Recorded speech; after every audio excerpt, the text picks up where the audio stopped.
Many people my generation grew up watching stuff like Sesame Street. I was obsessed with Elmo. But you know who else I grew up watching? Chris Stuckman. Since 2011, I have been following his YouTube channel where he reviews movies, and I took influence from him to do the same for now over a decade with my own channel. Now, his first feature film has been released in theaters. Congratulations. You are a true inspiration.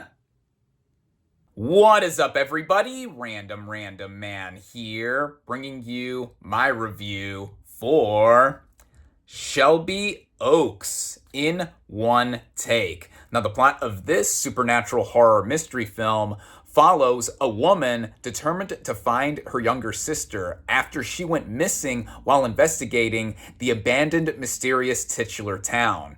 Going into this movie, there was a lot of emotions and thoughts, as I clearly implied with the intro to this video. In case you don't know who Chris Stuckman is or have been living under a rock, he is basically one of the foremost movie reviewers here on YouTube, along with others like Jeremy Johns, John Flickinger, etc.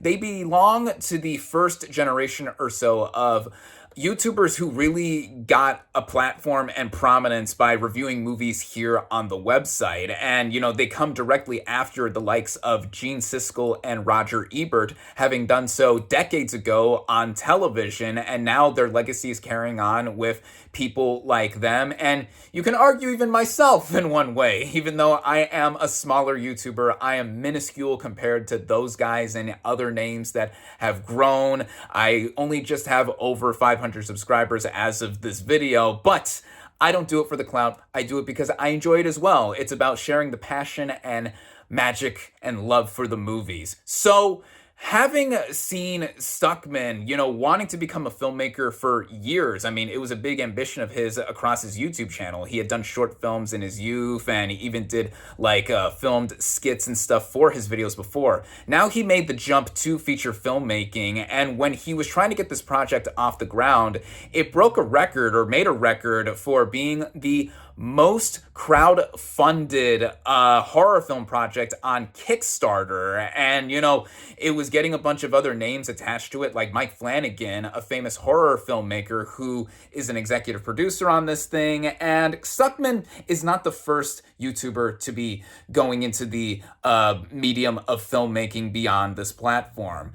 Others, like Michael Gallagher of Totally Sketch fame, did so with his own horror movie back in 2012 titled Smiley, which I remember got critically panned. The famous comedic duo Smosh did their own film, but I think that went straight to streaming or digital. And yeah, not the best track record with a bunch of these guys going into filmmaking. There have been some success stories though, but in this case, with someone who has actively reviewed and criticized or praised movies for a long time here, now he is making his own film, and it's kind of surreal to think about that, in how I just saw this movie in a theater earlier where it is only currently available, and I'm going in to now see how he has done for his first attempt to make a feature film, which, starting out with the cast and their performances, we have Camille Sullivan as our main character here, looking for her sister. Her character's name is Mia, and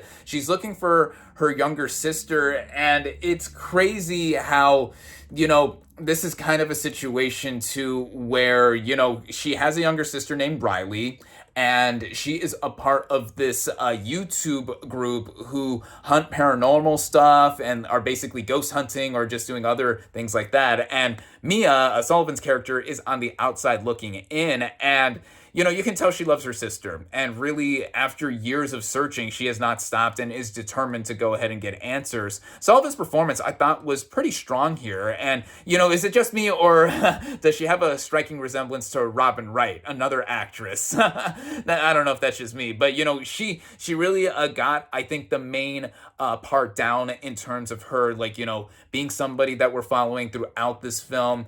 Other members of the cast here include Brendan Sexton III as Mia's husband, who is noticeably concerned for his wife and trying to look for her younger sister. I thought he was fine for what he had to do. The one who plays Riley, the younger sister, Sarah Dern, I have to give a shout out to, because even though we mainly see her in flashback sequences or like old archive footage on YouTube itself or old camcorders, I think that she gave a standout supporting turn here. And I really bought into the idea of her specifically having a passion for the paranormal, but also having, I guess, a sixth sense, if you would, in terms of like, you know, how she feels when investigating with these other three people before they all went missing. And yeah, I really, really liked her in this film. The only known name in the cast here is Keith David, who plays a prison warden who is helping Mia with her own investigation. And coincidentally, I mentioned a Smiley earlier. Keith David was in that movie too. So for the one scene that David had in this film, I thought he was very good. So the performances here, I thought, were mostly solid. And now getting into the writing. And Stuckman, like I said, he wrote, produced, and directed this film. He wrote the movie technically with his wife, Samantha Elizabeth, from a story they both did together. By the way, I easily recognized her in a cameo in this movie because, of course, she has been on Stuckman's channel for many appearances. But yeah, so from a story by Elizabeth and Stuckman penning the screenplay, the concept here on paper has a lot of potential. The first 20 minutes or so, I thought were probably the most engaging part of the movie because there's a lot of setup as to Mia's younger sister, Riley, having gained a following and going ahead and researching the paranormal and all that stuff. And it was a treat for me to see because we get to see YouTube in the early 2010s, back when they had the old 5-star rating system instead of the thumbs up or thumbs down, and just how the whole site looked with the interface. I mean, wow, that takes me back about a decade and a half back. And just getting all the setup and testimonies from other characters that we see here in regards to the disappearance of Riley and all these other people. And then the movie switches from this like found footage style type of technique to more traditional filmmaking. And that's when we follow Mia going ahead and taking this investigation into her own hands after a specific moment happens, and then we get into the opening title credits and the movie begins in earnest. With that, you know, the writing and by extension directing of Stuckman shows that he really is assured in trying to go ahead and make a narrative that has a hook to it. And he also has a lot of influences that he proudly wears on his sleeve, or at least the movie wears on its sleeve, as to what it's going after in terms of concept. There are shades of 1999's The Blair Witch Project here, 2002's Signs, which Stuckman has repeatedly said that's the movie that had a major influence on him in terms of filmmaking and all that other stuff. And 2018's Hereditary, I also saw a lot of detailings and shades of in this movie too, especially going into the second and third acts. So with all of that coming together, you can see that this movie is made of a DNA of stuff that Stuckman has clearly been passionate about and trying to do for his own spin as a supernatural horror mystery film. With that, though, I will say that it did lead to the biggest thing that was holding me back on this movie, and I think it is super derivative. Not only from those three movies that I've mentioned, but when it all goes into play, going into the second act, we see Mia taking things into her own hands and going around specific locations to investigate. I felt the movie was dragging a bit. The movie was only about just under an hour and 40 minutes, and it mostly ran well. But with it dragging, it was also attributed to me thinking that, okay, there is a predictability factor here. I think that the movie, after it revealed some things or we went to a specific place, I thought that I knew the movie was going in a specific direction, and that's how I also felt with 2018's Hereditary. As really well made as that movie is, I wasn't going that crazy for it like other people were. That movie was specifically Chris Stuckman's favorite film of 2018. I knew where the movie was going after the halfway point with certain iconography and imagery showing up here. The same thing applies here with Shelby Oaks. And that didn't necessarily mean it was a bad thing, but I just knew that even with all of that coming together, it was very familiar, and I knew what I was seeing was coming by the end. And without going into spoilers here, the movie does have a conclusion, but then it pulls the rug out from under you during the final minutes, and it's something that had me think, well, what am I supposed to make of it entirely, or is there anything I'm gonna take away from specifically, or I don't know what the messaging is. But in any sense, the journey getting there, though, I thought mostly worked, even with the tinges that I felt were something that have been there and done that. In terms of a technical scale, the movie is well made with its cinematography, the overall darker look of this movie. A lot of this movie takes place in the forest, outside. I felt very cold watching the movie in that sense, in that it was seeping beyond the screen onto me here, and just different locations that we see. You can tell this movie is in a way a bit amateur, but again, it's a low-budget indie film that was crowdfunded, so there's some slack to be cut there. Some VFX shots are shown here, and you can tell that is also a factor as to this movie being made on a low budget, but it didn't bother me that much.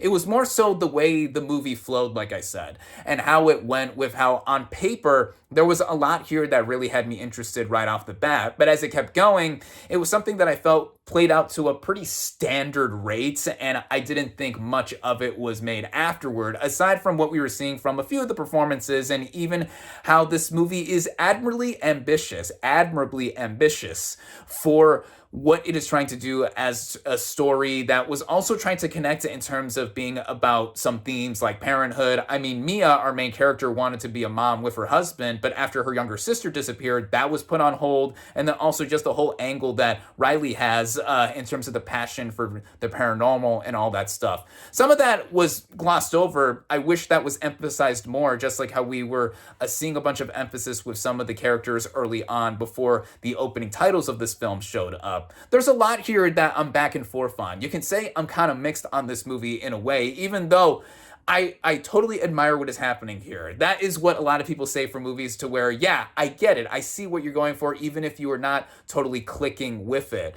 And I think that is the case here with Stuckman. And I'm separating the fact that obviously I know who Stuckman is. And even if I didn't know who he was while watching this movie, I could sense that this is a filmmaker who, again, has a lot of potential here. A lot of potential in showing what he can do in terms of the filmmaking craft and what can possibly be done in terms of this genre specifically. He has been passionate about horror for so long here, and now it makes me curious to see what he does next in terms of his second feature film whenever he goes ahead and makes it. I think that with the first try here, some of it did feel like it was a first try from a filmmaker like him, but at the same time, you know, it's quite a feat to see someone like him have a movie that I think has been released widely in theaters, at least here in the United States where I live. I saw this at my closest theater through my local chain. Shout out to Classic Cinemas. So I know that, yeah, he has made it in a way. And after going around the festival circuit with this film and just getting this movie promoted and eyes everywhere,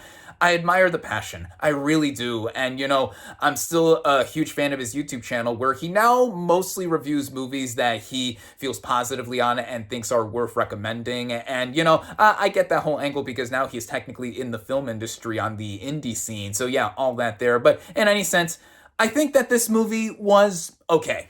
I thought it was okay. I thought it was a decent first try as to how a horror mystery film would play out from a filmmaker who is really just, you know, getting his feet wet to try and go ahead and see what he can do beyond this first film. And for horror fans, I mean, it's October. We don't have that many big horror movies out this month to celebrate Halloween and anything else like that. If you're a horror fan, then I think this is something that, you know, could pique your interest, even if you don't know who Chris Stuckman is at all, because there's stuff in here that, you know, has hallmarks of horror, like a few jump scares, which I'm not a fan of, and even the deeper themes and just the whole aura and atmosphere that is at play here. If you're a fan of Stuckman, obviously, you're of course going to go see this just for the curiosity factor, and also the fact that it's not often we get to see a YouTuber-turned-filmmaker make a film that has been legitimately released in theaters, and that was one reason I was looking forward to it. And in terms of me recommending this thing, I would give it a cautious recommendation from my end. And again,